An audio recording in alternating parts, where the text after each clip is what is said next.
Thanks for braving the terrible air quality to be here tonight.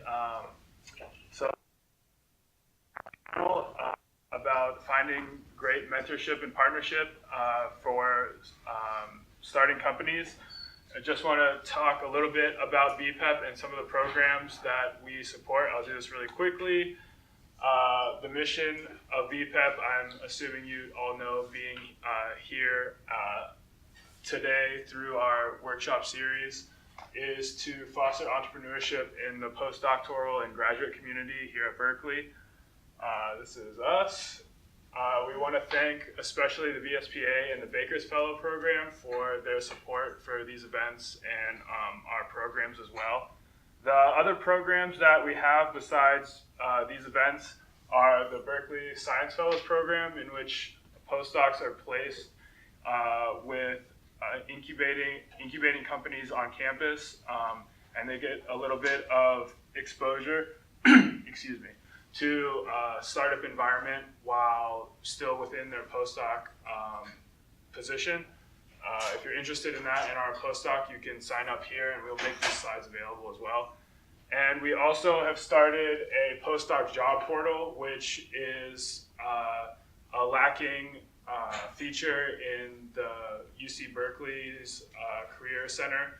It's focused more on undergrads, and there's a lot of jobs to wallow through if you are looking for highly technical positions. So we've partnered with all of the groups under the VSPA to create a website that collects all these jobs, and especially geared towards startups, which may not have direct access to the Career Center administration. You can join our mailing list by emailing or checking out our website. There's a subscribe button there so you can keep up to date with our events and programs. And then finally, our next event is going to be actually hosted by SkyDeck, and we're playing a supporting role about immigration and how that is really, and how to overcome some of the challenges with that for international scholars, then trying to turn it into entrepreneurs. So with that, actually, we are trying to start something new where we are going to welcome anybody in this environment where we're all interested in entrepreneurship and have different resources, different connections. If anybody would like to they're trying to get their story out to the Berkeley community, we are opening the floor up before we start our panel. So just come on up if anybody would like to. It's all postdocs, it's all friendly fire. Yes.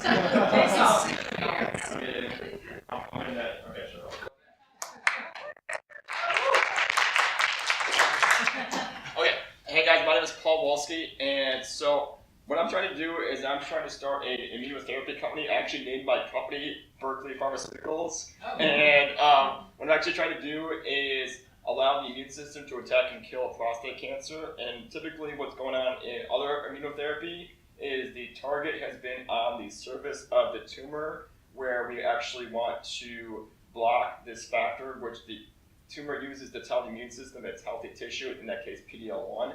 What I'm trying to do is, in the case, block a factor that's actually in the tumor microenvironment. In the case, the cancer is sending out cytokines, which converts the cells in the microenvironment, which actually then tells the immune system that this whole area is healthy tissue. So what I'm trying to do is engineering an antibody that will cover up that and potentially even kill those adjacent cells, which would then allow the cancer to go, and the immune system to go and then kill the cancer. There is supporting evidence for this with RNAi from UCSD, and I'm partnering with a professor down there, and I'm trying to do this on my own, and I'm trying to raise funding to get some additional validation studies, both in vitro and in vivo modeling. I think I need about $250K, $300K to get some legitimate data. But that's my situation right now. Feel free to say hi afterwards if you want. Right. That's what we're trying to do. Like, you can find your co-founders. Can find if you have money, you can invest in them. There are a lot of things you can do. So come pitch from next time on if you're not ready today. Good to see you. So with that, I'm going to hand it over to Naresh, who's going to be introducing our panel and managing the discussion after we start. So we'll wait for the panel a bit. Thank Okay. you. That's it. I think we have a fantastic panel of speakers. I'll introduce Shannon. Please come up to the stage and she has done everything in the industry. She gives money to startup companies. She has actually helped products from the idea stage to come to the market. She's served both on the industry side and the startup side. A fantastic advisor. I'll let you take it from here, please. Yeah. Okay, so I worked for 25 years in a space called life science tools. If you worked in a research laboratory with biology or biochemistry, you probably worked with some of our products. I worked at Biorad. We developed PCR, qPCR, chromatography systems. These are a lot of funny words if you're not in the space, but they're all about isolating DNA, proteins, cells, and helping people have discoveries, whether that's at the university level or in a drug discovery process or anywhere. And what we've learned over time is the importance of really understanding which are the problems to be solved, and we know that we can't solve them all, so we spend a lot of time paying attention to who had interesting research solutions that they came up with on their own, or they brought into a small company space, and how could we invest in those, or how could we license those, or how could we partner with those groups. So I definitely had the experience many times of working with small startup companies and investing in small startup companies. And in order to prepare for today, I called up colleagues from other big companies like Danaher and PerkinElmer and other places like that, because I wanted to see if our system was more or less about the same as others, so that the advice I gave you could be thought of as maybe universally applicable. And my guess is for most large companies, there's some universally applicable ideas. So I wanted to share with you the key takeaways. The first thing is, everybody wants to be participating in new technology. So all those big companies, they are interested. The main thing you have to figure out is the overlap of the Venn diagram of what you're working on and what they're interested in. Because if you're not in the space where there's unity, where there's the same need, then you're just wasting your time, and you are going to spend a lot of time finding partners. So you want to really optimize for the ones that are in that space. And they are optimizing for those of you who are in that space. So they're thinking about this. And most of the companies, in fact, all of them that I spoke with, have pretty well-developed roadmaps, pipelines, systems and databases for tracking all the incoming technologies and who's doing what and who's pitched for us before and where are they now. So they are actively staffing people and infrastructure to make connections to you. The first step is to know that they are definitely interested. Big companies are looking for you to show that you have the same passion for their customer success that they do. So when you think of big company X and you think, oh yeah, there's overlap in what we do and what they do, you need to think, well, what is it that what we do really enhances, maybe the technology from company X, but really solves the problem for customer Y or customer Z. Oh, our signal amplification technology gets you twice the resolution or twice the sensitivity or 10 times the sensitivity, or I can prep a cell I never could prep before. And that means that people are able to do sequencing when they couldn't do it before. What can you enable people to do?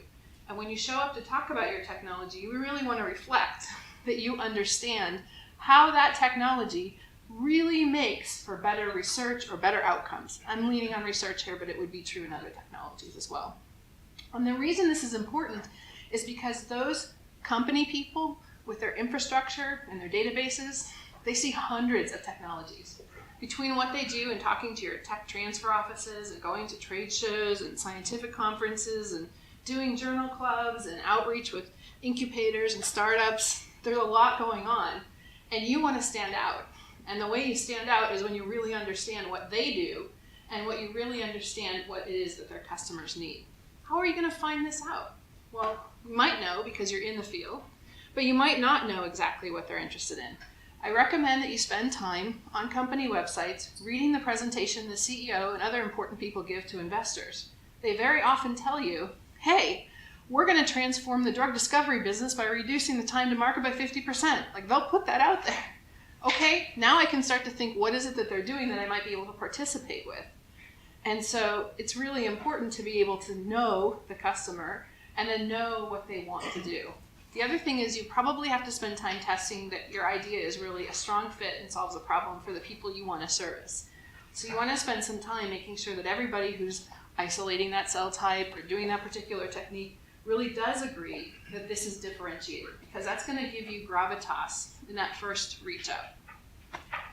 Then you're going to use LinkedIn or a contact through a scientific conference to make an email, or, I mean, if you could meet them in person, even better, connection with somebody, and ideally some buddies at this company. And you're going to say, I'm Shannon Hall, and I have this technology, and I've seen that you're invested in this area, and you're very interested in developing it, and we're noticing that our technology is really resonating with people because it solves a problem of sensitivity that's never been solved, and I'd like to find time to come and talk to you about it. And so you want to really get to that first meeting, because that first meeting is the fail-fast opportunity that they're looking for, and it's the opportunity for you to learn a bunch of data you didn't have before. In this meeting, of course, you'll be talking about what your company does, but in the process, you will have prepared 5 to 10 questions that you wish you magically had the answer to, that you're going to try and get the answer to by talking to these people. Like, hey, what's a priority for your company? What are the recent deals you've done? What are your scientists wishing you would find for them? What is the last thing that went well or didn't go well? Like, these are all opportunities to get more data for you, so that if this meeting doesn't do anything further than be this meeting, you walk out of there with more information and a sharper tool for the next interaction. So you can find the people you're looking for both by their company name, but by their titles. They usually have something like innovation director in their name, business development director, sometimes market development, certainly product manager is a space that's interesting. Those are ways you can find the people that you want to be connecting with. Almost every company has some version of fit, evaluation, and valuation in their workflow. Fit is this technology that fits to something that we want to be doing or that we're doing today. Evaluation, which is the next step, comes with after the first meeting you've had, there's been interest, you've chatted, etc. It looks good. Someone says, come back, and I'm going to have you talk to a few of our scientific people or a few of our marketing people or somebody like that. And there's going to be a deeper dive. And they're going to spend more time with you. This is a great sign, but it's not a go-ahead for sure. And in this conversation, you can not only learn more, but they're really trying to figure out, is this for real? How good is it? What's proven, what's not proven? And how can we take it further down the road? And if it goes very well there, then you can talk about the value of the business, the value of the deal. But you have to get all the way through, this is a fit, and somebody's looked at it, and there always will be an evaluation. Big companies are slow by requirement. Decision-making is diversified. Business development, innovation development people are hired to go out and find all the magical things that might work for that company, ideally on their roadmap, but in the process of getting it vetted by the people who own businesses, who have other things going on in their day, it just takes a while. Be patient and be persistent. So I ask people for kind of the, what are the nuggets you really want to tell people about partnering with your company? And they said, the squeaky wheel gets the oil. So as hard as it is to believe, because nobody wants to be annoying, right? Nobody goes, I'm going to get up there and I'm going to make that guy hate me. The truth of it is, professional persistence, and this is the nice way to be annoying, I think, is the key to getting the meetings you want. So really make the connection. And there's a lot of examples online, and I'm happy to talk to you afterwards if you want more details about how to keep the conversation friendly, but persistent until you get to an answer. The answer could be, hey, you're great and we love you, but there's just no fit here. Or there's no appetite for this right now. But at least in that transaction, you'd like them to give you one more contact, one more place, one next step. And if it's not here, where do you think there might be interest? Is there interest? Oh, those guys are interested. Let's take a closer look. So try and use that process to always be yielding new workable leads for you. There's another key, sort of a pro tip, was if you're really stumped for a contact at a company, try a sales rep. So the sales rep tend to return calls. They usually are calling on somebody in your space if you're working in this space. And just reach out and say, I've noticed your company's doing this. We may have used technology like yours before. Who in your company could help me get there? They tend to be fairly responsive. So that was a little kind of nugget I got from talking to my friends. The last thought is finding mentors. So as far as getting mentors, most of the time, if you get past the first kind of fit meeting with business development or an innovation lead, they're going to kind of become a partner to you. Now, they may not be the industry mentor you've been dreaming of. They're one of many you can tap into, but they're going to start coaching you because internally they want this to work out too. And that coaching is going to be, gee, if only we had this data, that would really help us along. Or, gee, could you tell us more about this part of your business? That would really help us along. But barring that opportunity, I would definitely reach out and take advantage of all the incubator resources that are around the campus. The NSI Core program, they match up industry mentors to innovative teams and entrepreneurial teams. I basically wanted to become a mentor, and so I asked everybody I met for the first 3 or 4 months of talking to people, is there an opportunity to do something here? And eventually I found a few opportunities to be matched up with companies. And then it was a pure delight to have the chance to use my skills or my network to open some doors and help people get meetings that would help their business move down the road. So there are people like me who are looking for opportunities to be mentors, and they're usually leveraging the same networks that I just mentioned to see where we can fit in with entrepreneurs. Okay, that's my high-level pitch. Questions, thoughts, next person? Good? And I'm happy to summarize this list in email for you if you like. All right, thanks.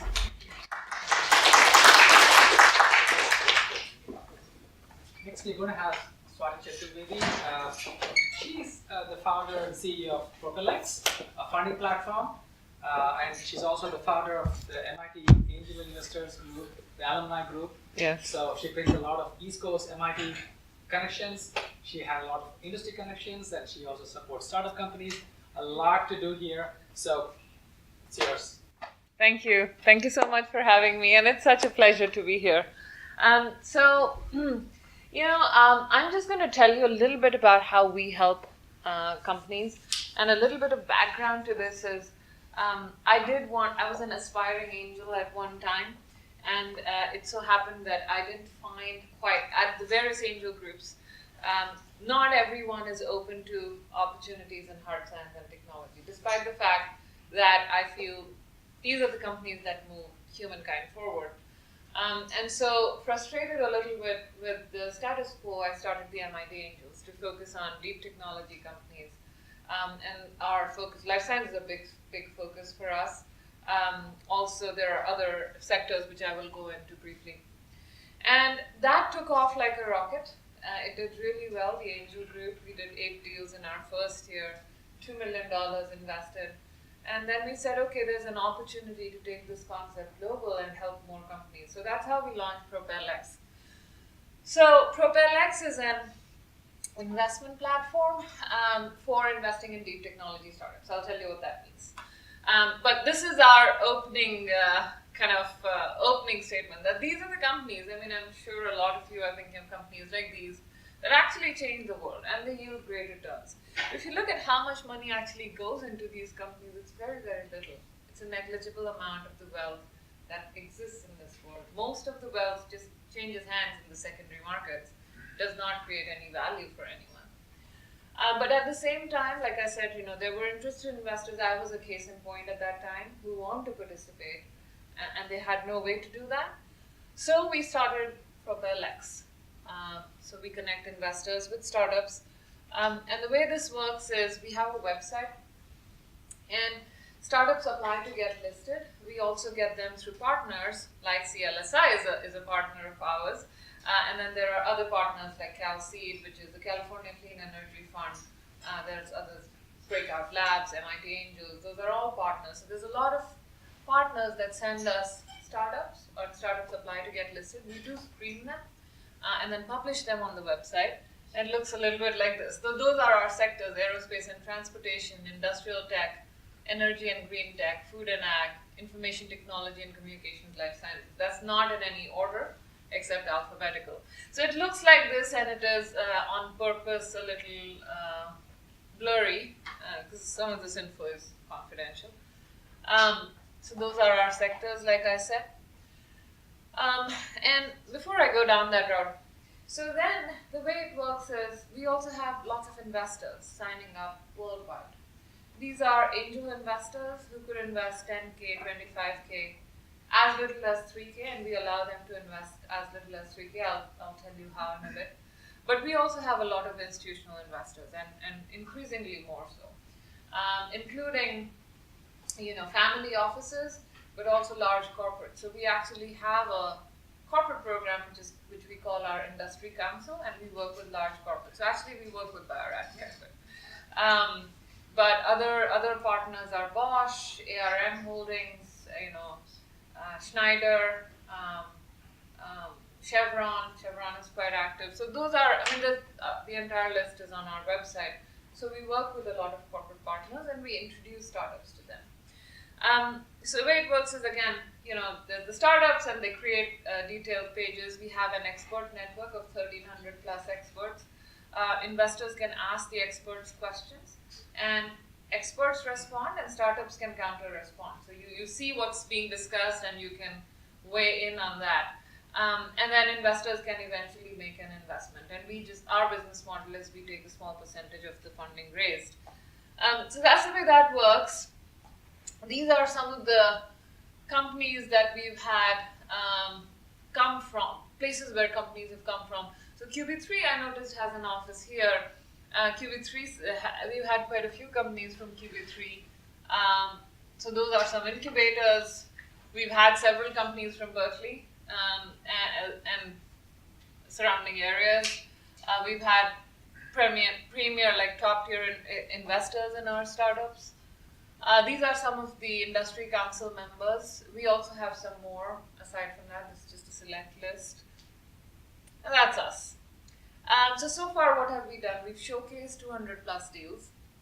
We've closed actually 55 deals. And about over 15 million has been invested into these companies. So our success rate is between 25 and 30%. So if you get listed, once you cross the screen, you get listed, there's a 25 to 30% chance that you will actually close funding on Propel X. So the average amount per startup is the 250K range. So that's about us.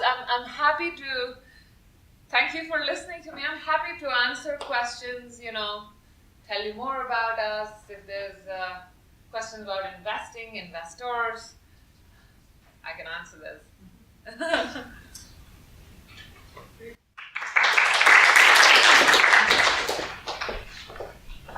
Thank you, Swati. Next we have Steve Karp. Steve Karp is Executive Director for Innovation Services at California Life Sciences Institute, CLSI. He does everything to do with startups. Okay, if there's one person you have to go to, Steve at CLSI, you definitely have to go and talk. So I'll put it up to you and yeah. Thank you. So CLSI is a nonprofit, and I'll try to get through this fairly quickly.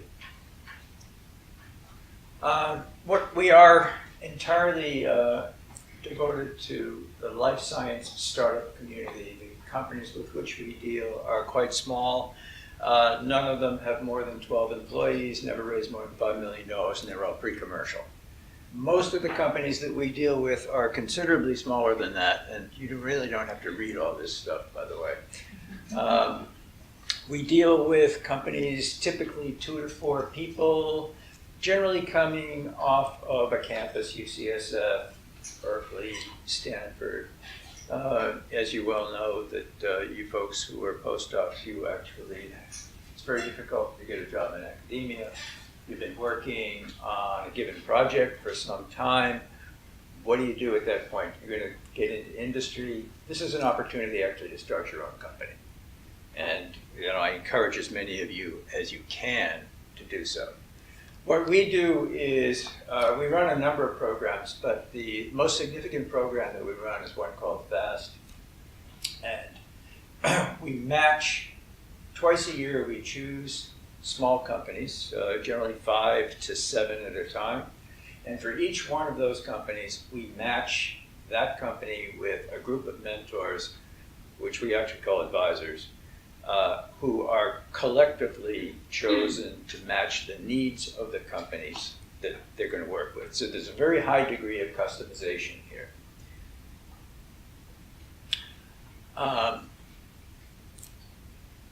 The purpose of the program is not to find companies money. The purpose of the program is to get folks to the point where they have a viable business model. If you get the business model, the money will follow. But you've got to get the story. You've got to get the story down so that people understand it, so that you have credibility. Credibility is incredibly important when you're going to look for money. Most of these folks actually, the investors, they look at technology as a soluble problem. If I throw enough money at it, we'll hire the right people, we'll figure it out. Technology is not the issue. The real issue is management. Can the management make it happen? Do you have somebody who's really got that fire to make it happen and has the competence, be it social, emotional, intellectual, to make it happen?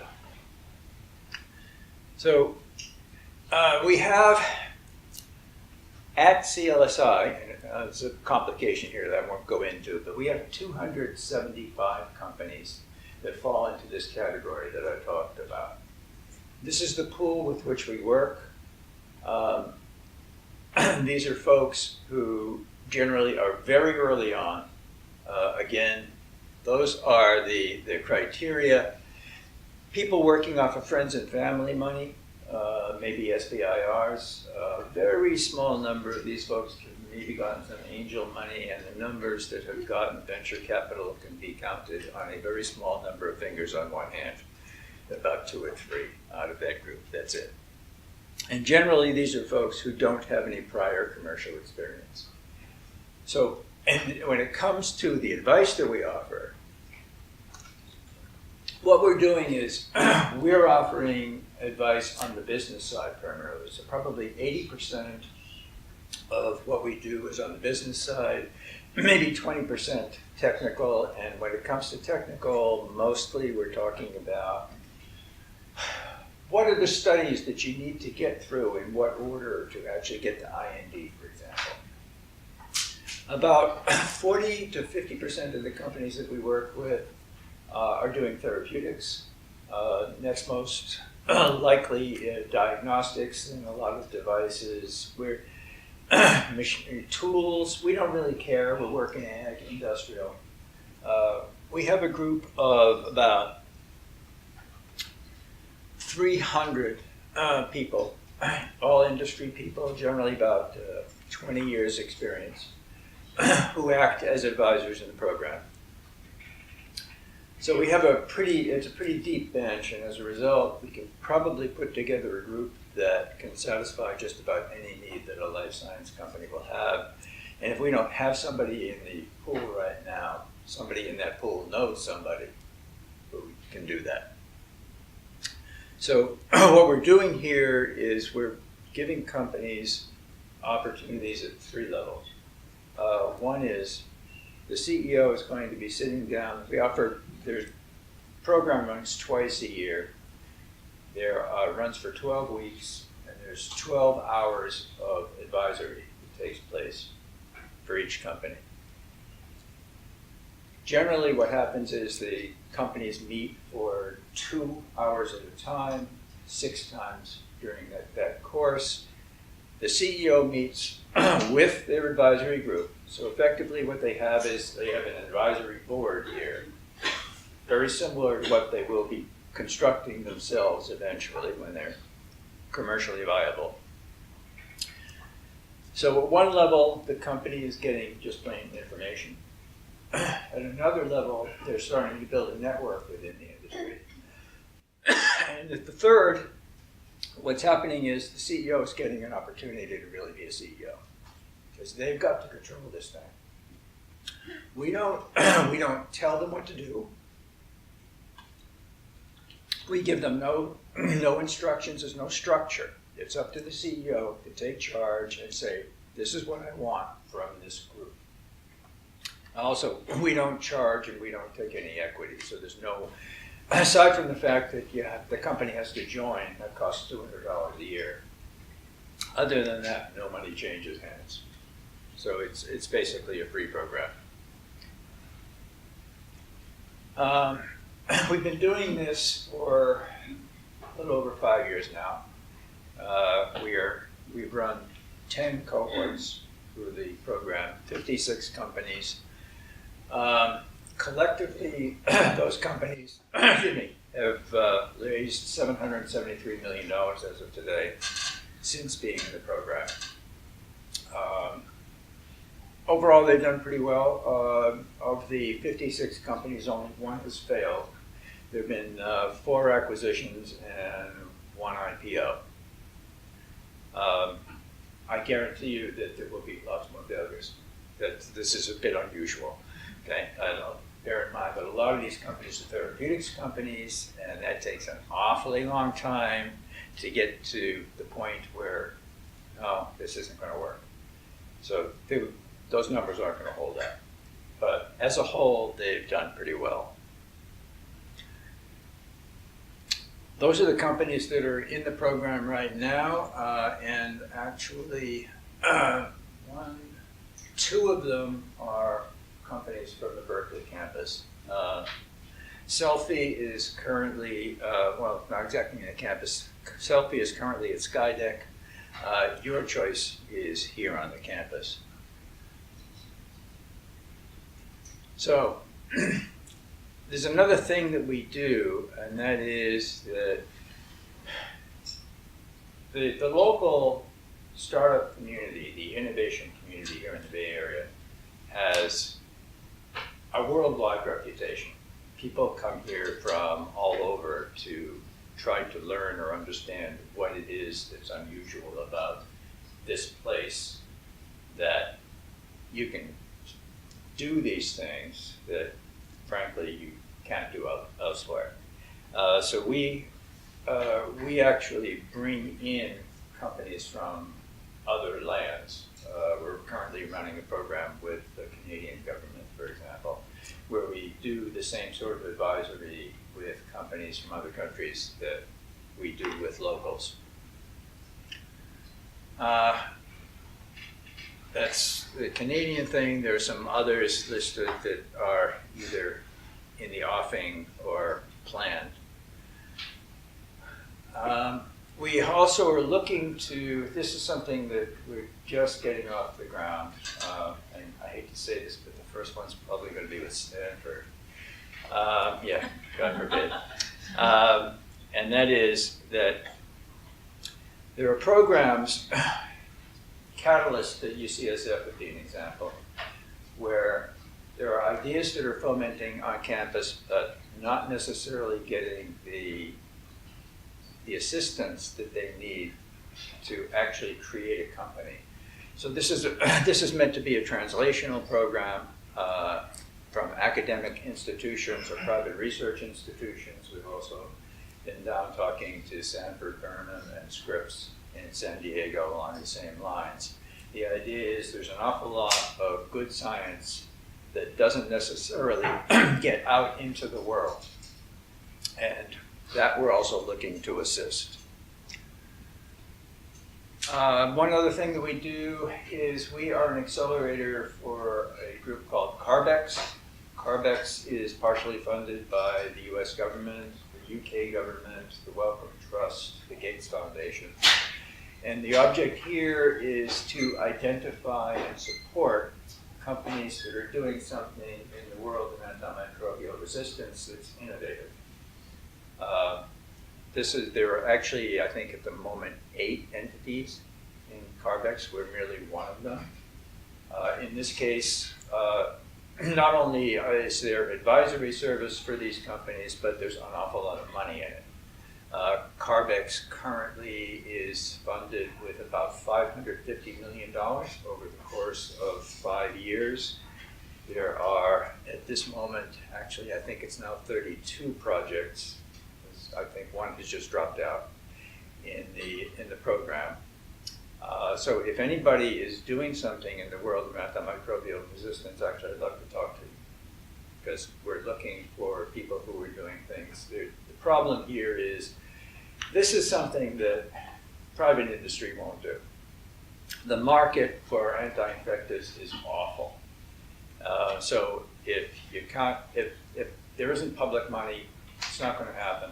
And this is a problem which is going to overtake us if this is not taken care of. This business of bacteria developing resistance, it won't be very long. Within a generation, there will be more people dying of simple infections every year than die of cancer. So this is a serious and growing problem. We take companies into our advisory program that are working in antimicrobial resistance and yet not actually in Carbex yet. What we're doing here is we're taking these companies and we're trying to get them ready for Carbex. So some questions now that I've bored you with what we actually do. Things that you've got to think about.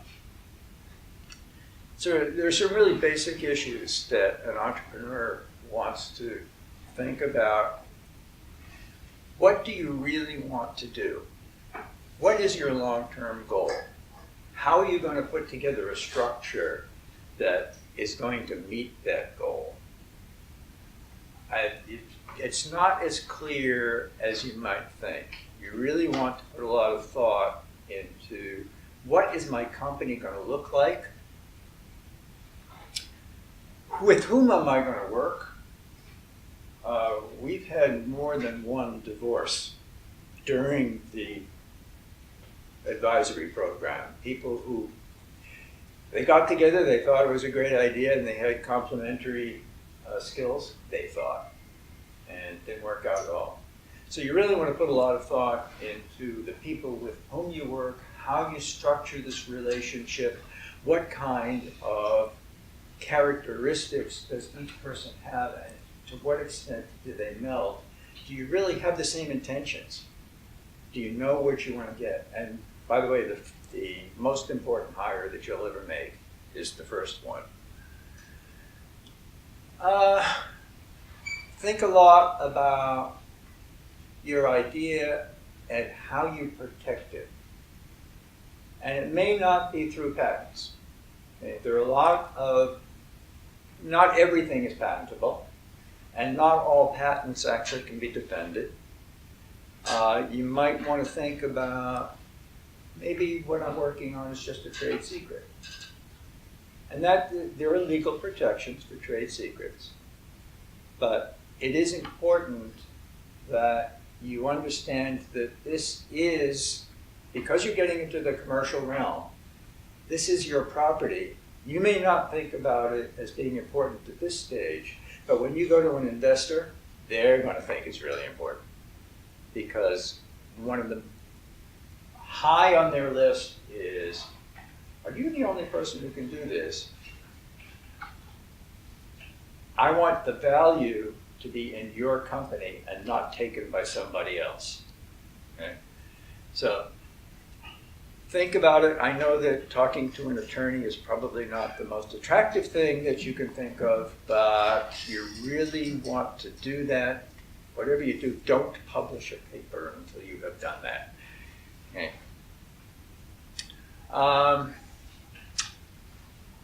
How do you develop a product? A problem that we see a lot is that people come to us and they can do 6 things. But they really only have the capacity to do 1. What is it you're really going to do? Focus on that. Save the rest of them for later. But resources for a startup are really skimpy. Okay? A lot of these, I hate to say this, but you're going to be eating a lot of peanut butter and jelly sandwiches unless you're really lucky.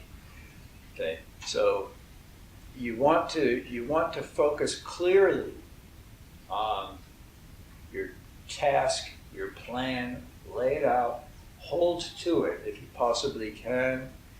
I've seen too many companies die because they would start off doing something and they changed their mind. That was, oh, I've got another great idea, and do that for a while. This is sort of the infinite research project, and you can't do that because resources must be really carefully titrated. How do you get money? Most of the companies that we work with are either initially self-funded, friends and family money, and you shouldn't be shy about going out and asking for that, but realize that you are actually putting them in jeopardy. So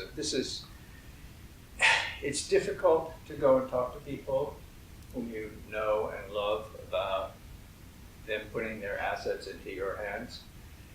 But it actually is the way that most people get started.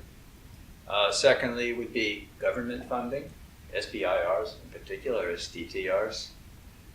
If it weren't for the US government, the fact is that, but most people don't realize this, the entity out there that's willing to take the most risk is the US government.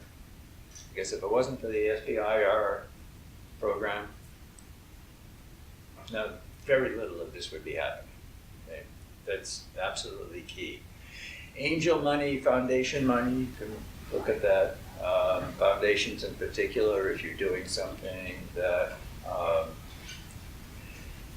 is very focused and in line with a foundation's intentions and desires. Same thing goes for family offices. These are very rich people who have their own investment arms. And frequently, if you're doing something that resonates with one of them emotionally, and the emotional connection is really important when you're dealing with family offices, that could be a really good source of funding. Most people starting out think that if they simply create a product that's desirable, somehow that's just going to work out, it's just going to happen. You really have to think very carefully about what's the method by which this thing gets out into the world? Who really cares about that? Who's going to pay for it? In the world of therapeutics, for instance, it's generally not the patient. It's an insurance company, it's the US government. Patient pays a bit of it, but mostly it's somebody else. If you're doing medical devices, study carefully how a hospital buys these things, or if it's going to be a hospital that buys these things. And where the hospital will have multiple committees that make decisions about all sorts of aspects of the product before you can get it through. If it's a therapeutic, pay a lot of attention to those people who are paying for it. Medicare, CMS, insurance companies. Why would they do this? Why would they put it in their formulary? You really want to think about that very carefully before you set out to spend an awful lot of time and trouble. Because sometimes you'll find out that as good as the idea sounds, there's nobody out there who's going to pay for it. And if there's nobody's going to pay for it, you don't have a company.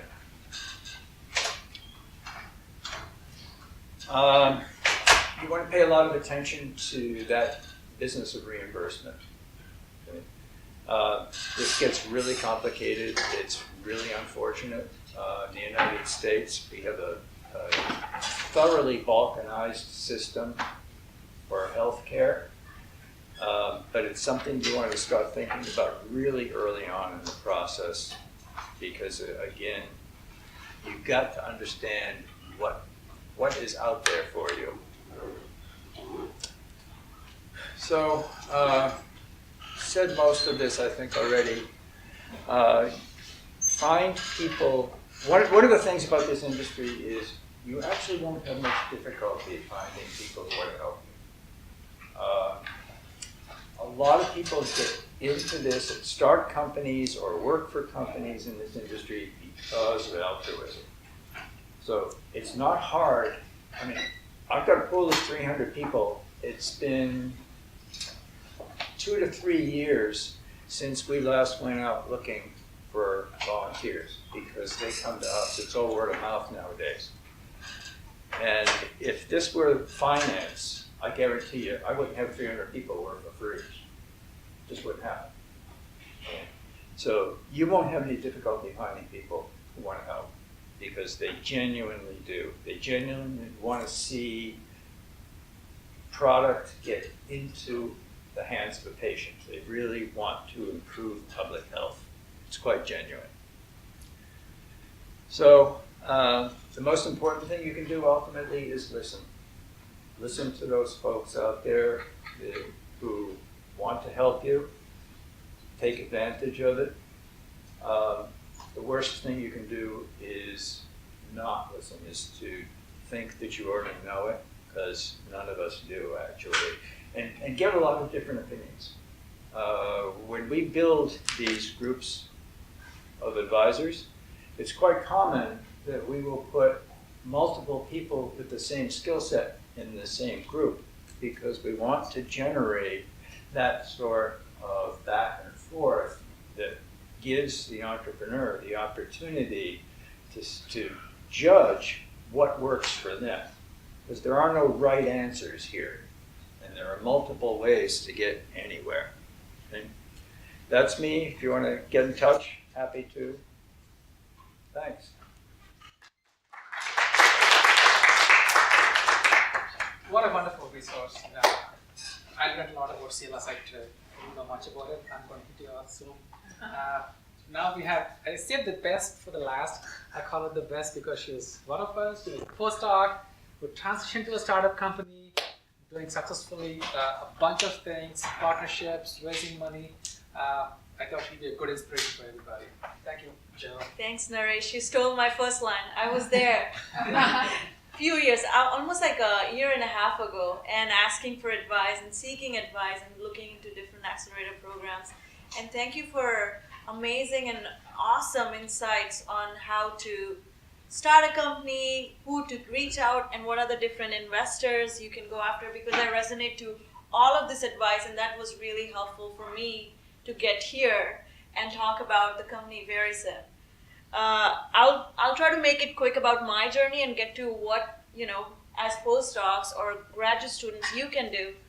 I can say this, I'm not a dropout. I actually had to work extremely hard to get to a place where I was open and bold about the idea that I really wanted to work, because it's a deep tech idea, which is opposite to many of the tech company founders you probably would hear. I started as a coder and gamer since age of 8. My dad has been in pharma since I was 5 years old. So I hear a lot of things that still are pretty same in pharma, which is pretty interesting. Had love for animals, and more importantly, I was very fascinated by diseases, so I decided to become a DVM, and then that was not really making me feel that I'm doing enough, so I went and got a PhD in comparative oncology with computer science, and that's where I actually, for the first time, realized how broken and disintegrated scientific information can be. And as a scientist, I was looking for even basic databases where are the different drug structures interacting with different animals and how the responses happen, let alone negative data, which is pretty much looked down upon. And interestingly, it's a growing pressure, which is pretty awesome from the scientific community, where we should be publishing negative data because it's highly relevant when it comes to studies. And those are the different mingling ideas that came to my brain. And I'm like, you know what? If I want to build something, I want to build something that helps the scientific community. And I came up with different bunch of ideas, 10 to 20 ideas, believe me. And around that time, I went to Genentech. And interestingly, while I was there, I hustled to ask around people who I never met. And Genentech, I don't know, probably you guys already, it's a huge campus. It's like Google, where people are scattered and you don't really know anyone, but you start talking and you start understanding what their pain points are. And also had a small gig at UCSF. That's how I came to know about BPEP. And interestingly, during that time, I heard about a Google hackathon where this patient released his own genomic data, frustrated, and said that I'm not getting enough treatment options with my rare disease. And bunch of computational scientists to AI ML engineers from Google and all the places came together. And I have never participated in a hackathon before this, and I found some people. I had this idea, presented the idea. Interestingly, the oncologist was also there at the hackathon, so I had a chance to speak to the oncologist after the hackathon. Not only we won that, which was pretty rewarding, but also we could give powerful insights about what the patient's data looks like and identify key markers that were supposed to be targeted therapy that is actually already in clinical trials for a different disease or indication.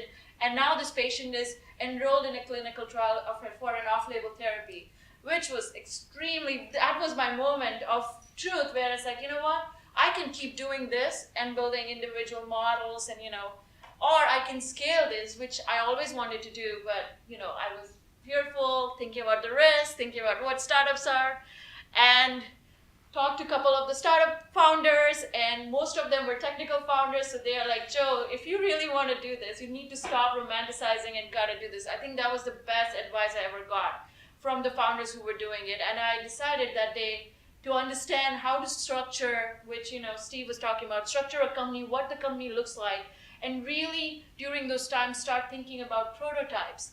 And today I'm extremely fortunate, and this is one of the most powerful moments for me. Is like an amazing team of bunch of PhDs and masters from different backgrounds and disciplines, and amazing advisors from FDA compliance to Genentech and to some other startup companies who are building AI models for other different problems, coming together to really solve this problem, which I am very passionate about, is the animal testing. Animal testing, as probably everyone in this room have understood or have worked with animals, they are incredible creatures, but they don't really give you enough information. So when it comes to drug development, I don't have to tell you how costly, how long. I mean, whoever wants to start a therapeutic will come to this place and face this bottleneck that will this drug work in an animal? Will this compound really make it beyond the animals?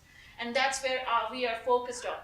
Because 92% of the times, even when they make it to animal, it fails. And why it fails? There are a lot of complications, a lot of systems, and this is basically just to give an idea where we are, is because there are side effects, there's toxicities, there are a lot of different organ indications that we miss because animals, you have to kill your animal or you sack your animals every different time point, and during those time points your animal is dead, so you can't really understand what happens after.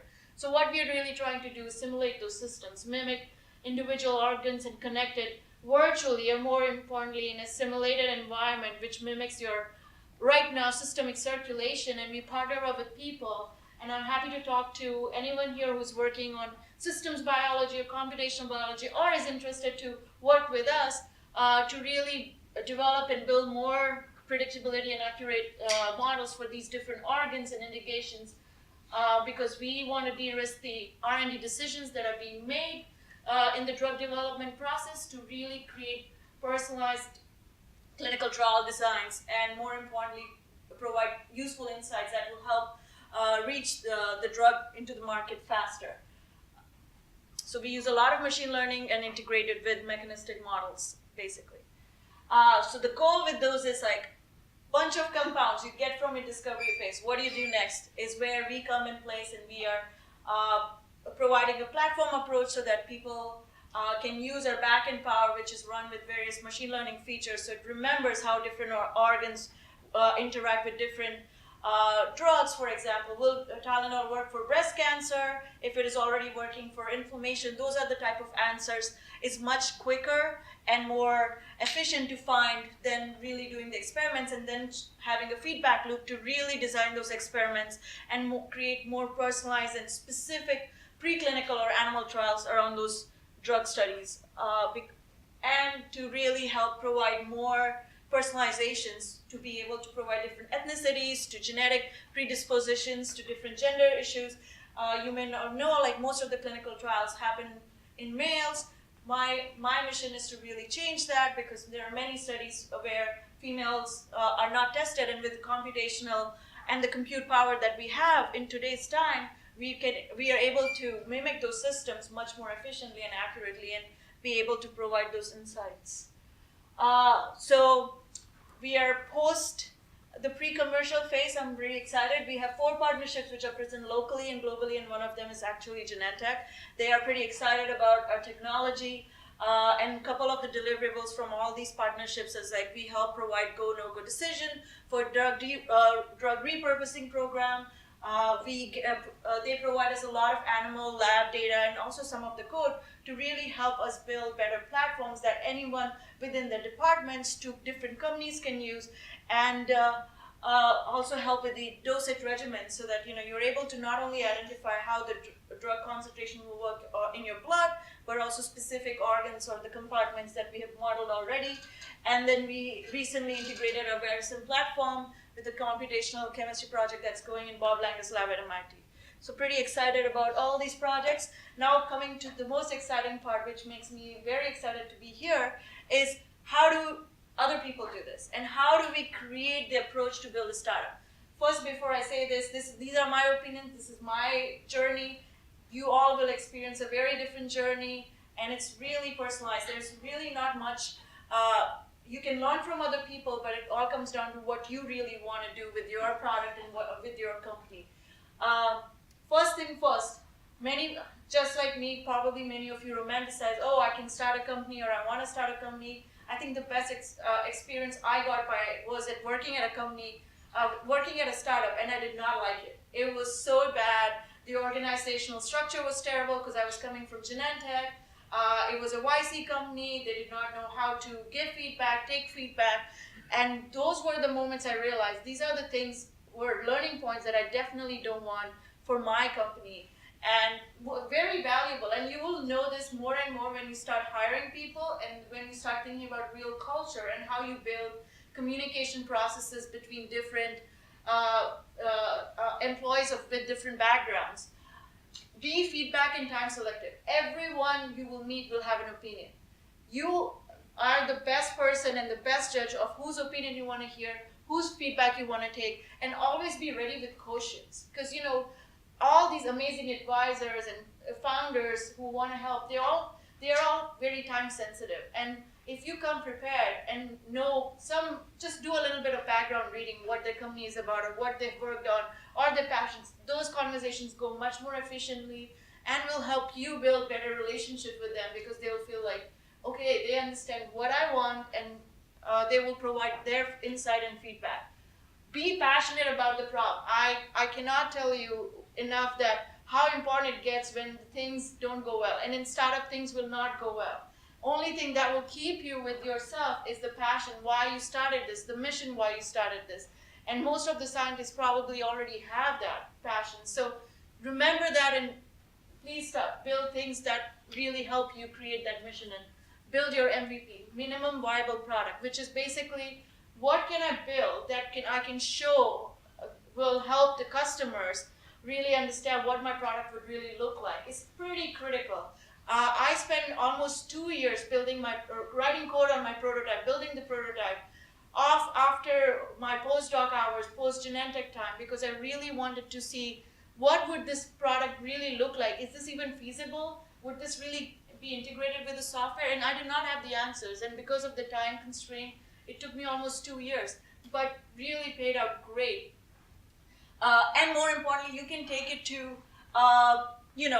friendly customers or advisors who would want to see and understand, because you guys are the experts, they probably are not, but you have to help them understand why you're really working on this and why you're so passionate about this problem. Do not wait for your product to be perfect.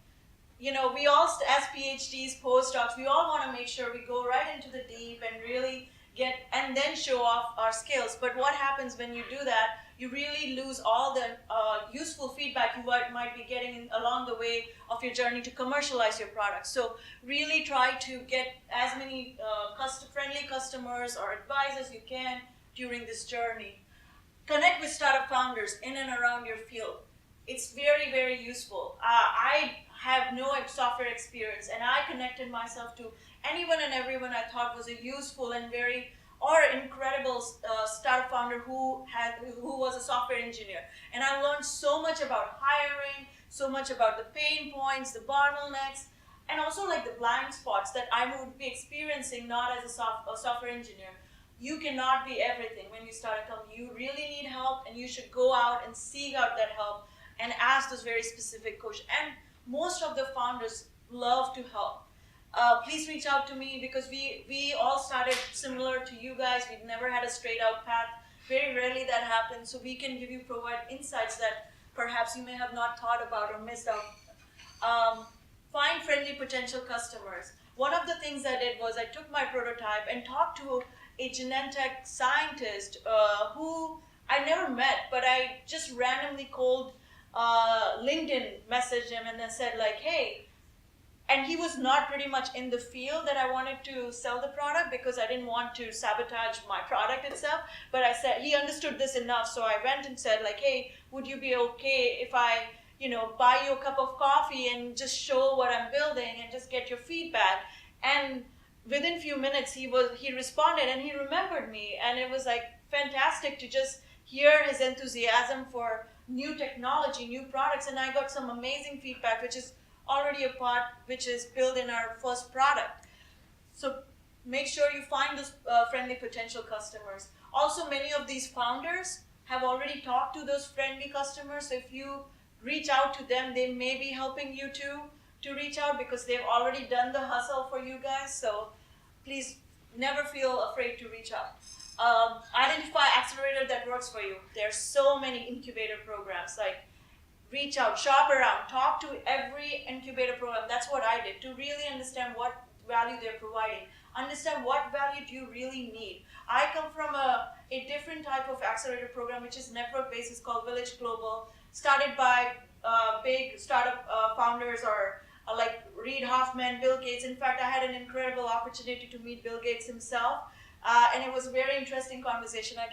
I'm happy to discuss after, but really understand what you want from the incubators, because they provide immense value of like how you should take your company from 0 to 1, which is pretty important and very critical journey for any startup founder.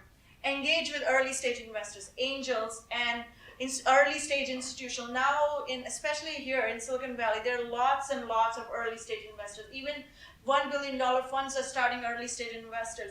Reach out. Just talk about what you're building. Even if you don't have customers, you will get valuable feedback on what the investors are looking at. And more importantly, investors will start tracking you down, and they will connect with you maybe every 3 to 6 months, depending on how your conversations go, to really understand where you are with your product, and more importantly, help you, for them to remember you, and then help you when you need the help in terms of funding, or more importantly, connecting with someone within the pharma network they already have. So definitely make use of all these early stage investors, which is around here in Bay Area, and lots of hustle. I cannot stress this enough. You will be sleeping less. I mean, even today my salary is $55,000, and this is mostly because I volunteered to do this, because I want to pay my team more than I do, and I'm okay with it. But that's what it's going to look like. It's a lot of lack of sleep, a lot of thinking around, a lot of moving around, and it's all worth it. Like, there is no day I'll take it back to think about like, oh, why did I start? And that's because I'm very passionate about this problem, and because I think this is very important thing that needs to be solved. And our platform I'm confident that our platform is really doing that. And with an incredible team, anything is possible. I also personally believe that scientists and postdocs should be entrepreneurs, and because you're smart, above average, everyone is. You're your own customer. You're already identifying a problem that is basically what you want to solve while you're working in your labs. So you know exactly what a customer would want to see. You're a skeptic. You're really trying to figure out what are the different things within the product can break down, and you already have accounted for before you go to a customer. No one can beat you at technical diligence. That really comes down to all the companies when you're asking for $1 million to $50 million of funding. You know your potential customers. You probably go give talks, you've gone to conferences, so it's very easy for you to reach out than you not being in this field. Failure is not stranger. If you have done a PhD, you know how many failed experiments you have done, and that really makes you strong, and gives you the grit to really persist when everything is falling apart, and really gives you the right kind of leverage to your company. Patience, Probably everyone would have faced and experienced that, and you're mission driven. You will not give up when the hit hits the fan. So, having said that, I'm happy to take any questions, and I wish everyone the best of luck. Thank you so much, Joe. Can I have all the speakers on? Let us have a question hour session. I'll open up the floor to everyone to ask questions.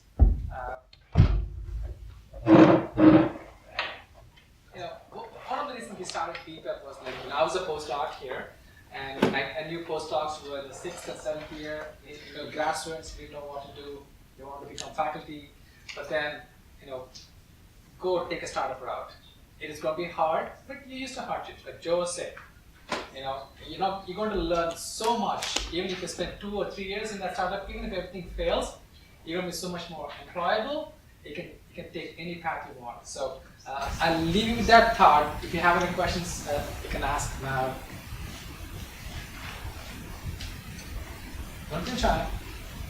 I'll ask about KOLs. So like my business co-founder told me like you need to talk to KOLs, and I think you guys saw on your slides. But like, I mean, what's the best way to reach out to them? I mean, find them.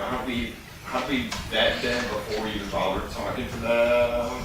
How do we know that they have our best interests in mind, and all that? Any suggestions on that type of thing? They don't necessarily have your best interest in mind. You're looking for, first up, you're probably too early to worry about this right now. Yes, you look for people who are well regarded. You'll get them in conferences. Who are the really important people at conferences, for instance? Who are the people who are published the most? The George Churches of the world, the Bob Langers of the world. You know who they are. Those people who have real influence within the community in which they live. But they're not important at the very beginning. They're more important when you have sufficient data so that you're now going out and you're starting to seek real money. You don't need it at the very beginning. You need to get that data that is going to get you noticed. Okay, maybe I'll ask some questions to Shannon. Well, I was just going to ask on this one. So I see in the angel groups, when a biotherapeutic comes to the angel group, at that point, very often they have some data, at least the ones I'm in, they have some data. And at that point, they may have found a KOL who's prominent in the particular field of interest. So is that the field? I wanted to see, is that about the right time, like a seed round funding, or is that even too early, do you think? If you convince somebody, right. At the point that you can find somebody who looks like a champion, right? Because that's really what you're looking for. You're looking for somebody who's going to believe in what you're doing and has the influence within the community in which you need that influence to sell. If you can do it at seed stage, right. Great. But bear in mind that these folks also, they have a lot of people like you who are coming to them. And so if they say no or they ignore you, it's not necessarily because they're not interested, they're limited. They're really popular folks. You also want to make sure that the ones that you choose are ones that are genuinely interested in you. There are people out there whose egos are very large and are well known within the community, but are they going to serve you? No, not necessarily. So you need to establish a relationship of real trust. What helps me is always thinking before taking any meeting, how to make them feel important. Because they have already created an influence and have the experience, and they're making time for you. And just thinking about that and really helping engage them and like what's in it for me has really helped me to gauge those conversations early on with people who have hardly maybe 1 or 2 minutes. But then when you say, hey, this will bring me trillions of dollars, and they understand your technology or your science really well, they probably will see that early on, and they will stay in touch with you, and then you just have to keep building the relationship. What did you want from your KOL? My kid was actually thinking about like advice on like what minimal experiments I need to do to generate that key inflection point in the data. At least initially, that's what I think I want to see. Is my hypothesis legitimate, and what other alternative paths coders should be taken instead, potentially? She really wants some good advice on where you stand. Yeah, I would think that might go with the right kind of expert. You might be able to get a couple different inputs because you're not really asking them to endorse you at that point. You're just asking them for guidance. Yeah, exactly. The right kind of advisor. Yeah, not on the SAB. Yeah. I don't have any stock to give them. No, it's okay. Yeah, I think a lot of advisors, I don't think they're looking for. They know that you don't have money, or your stock does not mean anything to them. You know, most of the time that kind of advice who want to work with you is because they like your topic, your research, your drive, and they sign up for that reason. And I think that's good. Yeah. Tom, do you have a question? Yeah, I have a question for George, because I definitely agree with you that PhDs, they have the technical knowledge and diligence to get into the academy or like a business like that.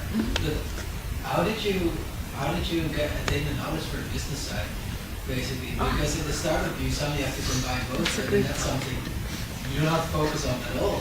In academics, you're not really thinking about feasibility. Fantastic question. And I asked that question to myself the day I was signing the corporation letter.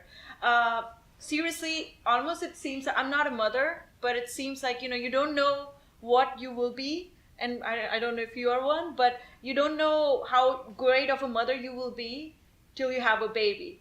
And so one of the things I did before starting the company is really hone into understanding the business opportunities. Like, what is the total addressable market? How much, like these friendly conversations, will people pay? That's all I wanted to hear, because pharma has a hard time paying anyone, because they will try your technology without paying. And more importantly, if you don't know how to navigate or negotiate those conversations, there's a really high chance that you may not end up getting paid. So I learned and asked startup founders who've already done that much further along. So post-Series A, that's what we call like post-Series A founders and like early stage founders.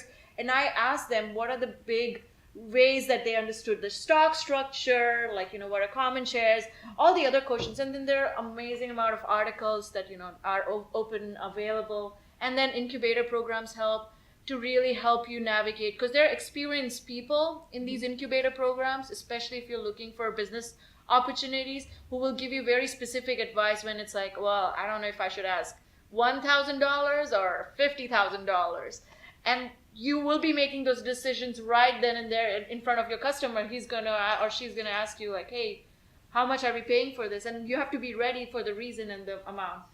But to be very honest, with all the learnings, once you start having your own startup, you learn a lot more through your just going through the process itself.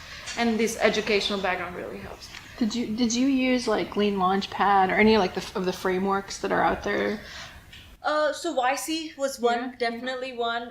Lean Launchpad was more on the scientific side for the SABs, and then the Village Global is more newer in type of incubator by these luminaries, where they are very focused on individual startups. So they just create a group of advisors around your startups, and then they take equity and all that, just similar to other incubators, and they help you. So I told them very specifically, hey, I need help with the operational side. What do I do if someone asks these questions? I've asked some very silly questions now I think about.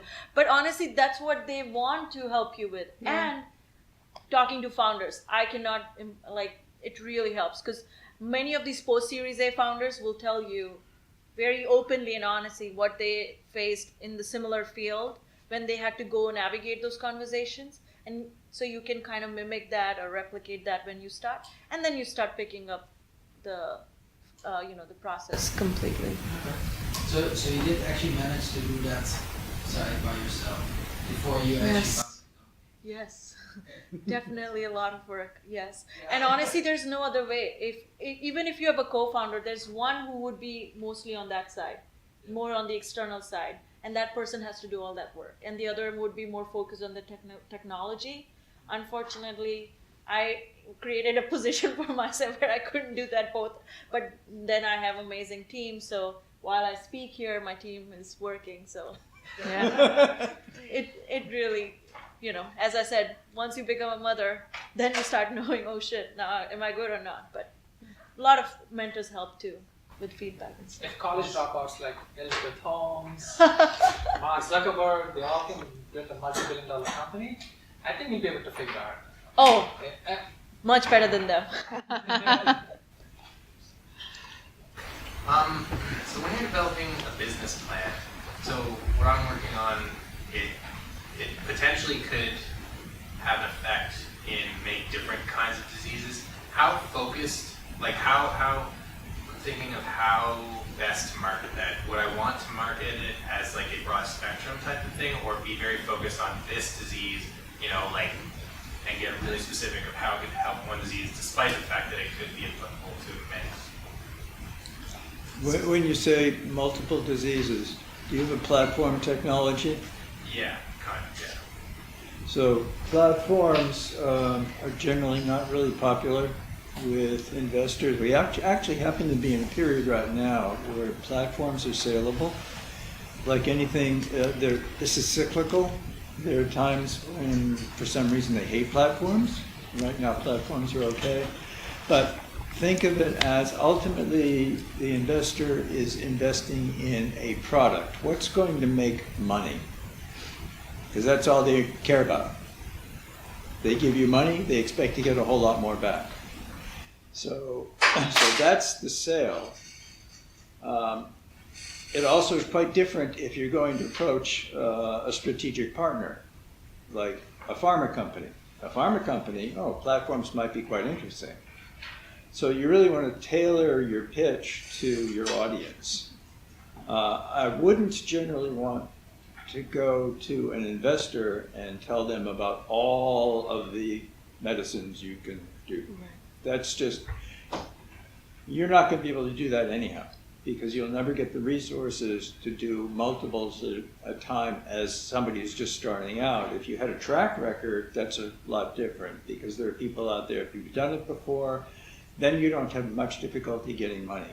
If you've already generated a lot of money for the investment community, they will come back to you and say, can you do it for me again? But as a company starting out, you don't have that kind of reputation. That's not going to happen. So you really have to say, I'm going to do this, and this is going to generate this kind of return for you. Again, if you're looking for a strategic partner, a platform might be pretty interesting. Find out what they want and give it to them. That's the basic rule of sales. First, find out what they want and then give it to them. You can always have two decks. You can always have a pitch deck that's all about the platform's fit to a pharma company, and one that's all about your lead molecule for an investor, so that they can kind of follow where the yield's going to be. Yeah. I feel like whatever gets you your first LOI, or someone says I will buy that, and if it is a platform, great. If not, a very specific disease is what they're looking for, because rare disease is rising, and you say like, hey, this will help solve your XYZ problem for this rare disease. Stick to it, go after it, and then diversify, because you will. One of the things I learned is that how I underestimated, like I thought I will build everything, whatever I had my plan on, diseases, animals, think about all the different models. And when I started building, I started realizing, wow, this is much more difficult than what I projected in terms of the timelines. And then I realized, okay, this is how 1 year of the company would look like. And that's how you really plan your business plan. What the second year would look like, create a proper product roadmap. That will help you go backwards, and then avoid any kind of blind spots that you may have while you build your product. Shan, maybe I'll ask a question with you. Within the industry, you've been a fantastic advisor, obviously. And a postdoc or a grad student is trying to reach out to somebody in the industry, like you said, industry is slow. Yeah. Even though you make that first connection, Yeah. they will say they will connect it to somebody else. Right. It takes a long time. Yeah. What is the right way to move forward there? And then a lot of these times, like, it does not end up anywhere. Right. You know, what are the things they should avoid? And then what's the best way to move forward? Well, I think it's important to know that there's probably a fit. So the first most efficient divide of your time is, I think this company is a good fit and a match. And you might have to do a little scratching around online to figure out that that's true. Because if it's not a match, then you're going to make that first phone call, but it's not going to go anywhere. And the scratching around that you do will find some edges where you're like, wow, you're really interested in this platform. I see you've made investments in this particular solution. You know, I think we have something that would really move the ball forward or solves problem X. And you get to that biz dev person, for example, and they say, this is interesting. I'm going to bring it to the product team. And you're trying to get that thing to happen. That's the professional persistence. You need to be friendly, reminding them of the conversation and the direction you wanted to go and why this was beneficial, and proposing times you're available. I might just happen to be in your neighborhood next week, the week after, but you want to think about every 3 to 5 days, kind of keeping a cadence of contact going to fit. And what you want it to do is basically fail or win. That you're just pushing it to fail or win. Fail is they're just not materializing it for some reason, and then you're going to take another tack, like find that product manager through LinkedIn, or find a scientist working on that through a scientific conference paper, or they actually say, like, we tried, there's just no interest here, and that's when you're going to ask for the next person you should talk to at company, whatever, who might be interested. So you need to be constantly thinking that what am I getting out of that, and then driving towards getting to the next thing. Does that help? I mean, this is my strategy. Yeah. Maybe Joe can follow up, Yeah. like what you did. I think it looks like you've been very successful with these connections.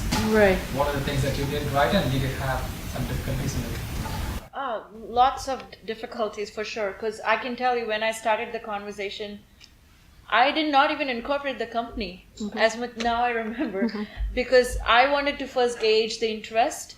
So when I cold LinkedIn messaged this person, now he's a director, which is great.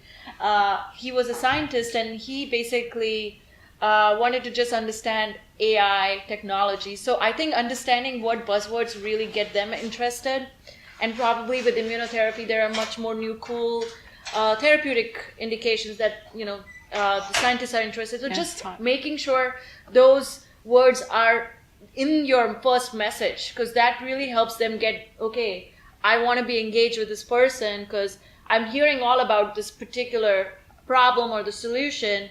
So once you get them engaged, ask them very directly, what would it take for them to buy this? If they're that interested, they've made time for you to get coffee, that means they're definitely very interested. No one will make that time if they're not interested in you. And they will tell you exactly what it is. And then they will be like, wishy-washy around. He was wishy-washy around, oh, okay, maybe this and that. And I chased every step. He said, okay, if you say it'll take me another year to build this product, can I build this much and show you? And I said, okay, you know what? This might be interesting to this other department that I know that they were talking about. I can reach out to them. And I said, can I email you and remind you if I don't hear back from you in a week or two? And he said, yeah, sure, please do that. That really helped me. And then he connected me to this other person. And the other person, I did more of the research, who happens to be very relevant for this problem that, I'm solving.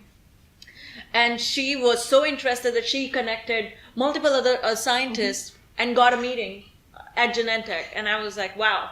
And we got the deck ready and everything to really help understand what the problem we're solving and how we're solving, which led to, okay, I'm not the one who's going to approve this budget, but I know who will.